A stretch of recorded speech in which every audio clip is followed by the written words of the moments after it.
Thank you very much, Mr. Chairman, and thank you to all of you who were here today. In my home state of New Hampshire, we have focused a great deal on state flexibility and competency-based assessments, and we're proud of that work. But obviously, we can't tip the balance so much towards flexibility and to, I guess, forego the guardrails is what I'm really getting at. So I wanted to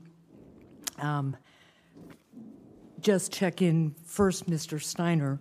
I'm proud that we have a strong tradition in New Hampshire to ensure that individuals who experience disabilities have the support and resources they need to be fully included in their communities, at home, in school, and at work. More than 30 years of educational research shows that when students with disabilities are educated in the same classroom as their peers, both students with disabilities and those without do better academically, socially, and behaviorally. So it's been a major focus of the U.S. Department of Education for years, and something Congress reinforced in ESSA by requiring states and schools to provide students the accommodations they're entitled to, improve the overall conditions for learning for all students in the schools, and limit the number of children being taught to a lower, simplified alternative standards and tested using the alternative assessment. That was major progress in the law. My question for you is, how should states be using this research in their state plans, and is it important? It's extremely important. In response to an earlier senator's question, I focused on this critical issue of not placing students into that alternative assessment who do not need to be there. While it gives you the same access to content, we know that the long-term educational opportunities afforded to those students will be more diminished. Therefore, only those who truly need to be in that group should be in that group, and states need to monitor that percent, which Congress wisely restricted to 1%, because all the data shows that it's actually less than 1% of students who are cognitively impaired at that level. So this doesn't stop, as I said earlier, at the moment when the Secretary signs the approval. It starts, and it should have started a while back, because some of the states are putting up to 15% of their students into that group.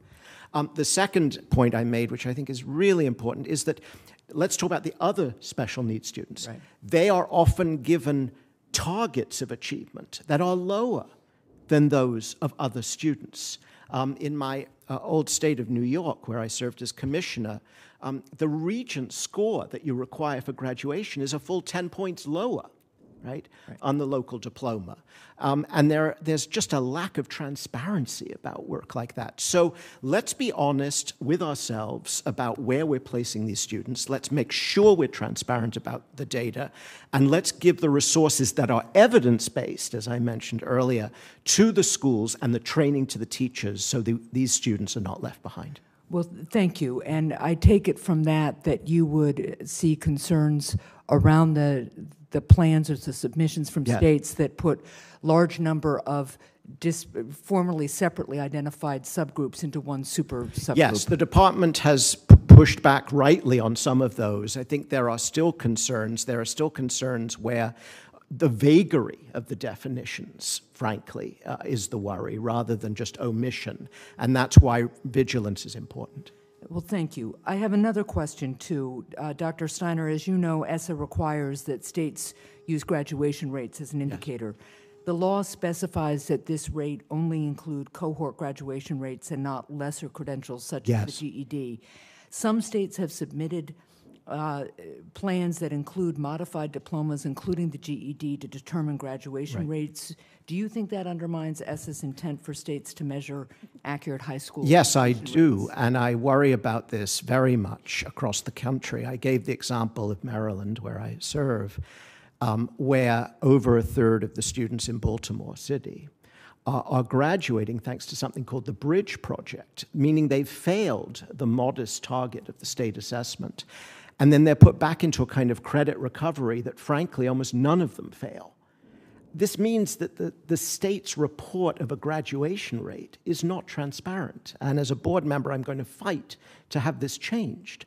And this is the kind of thing we mean when we say scrutiny of a state plan matters. It's not just words on a page. It's about the lives of children. Well, thank you very much, and thank you, Mr. Chair and Ranking Member Murray. Thank you, Senator. Hassan,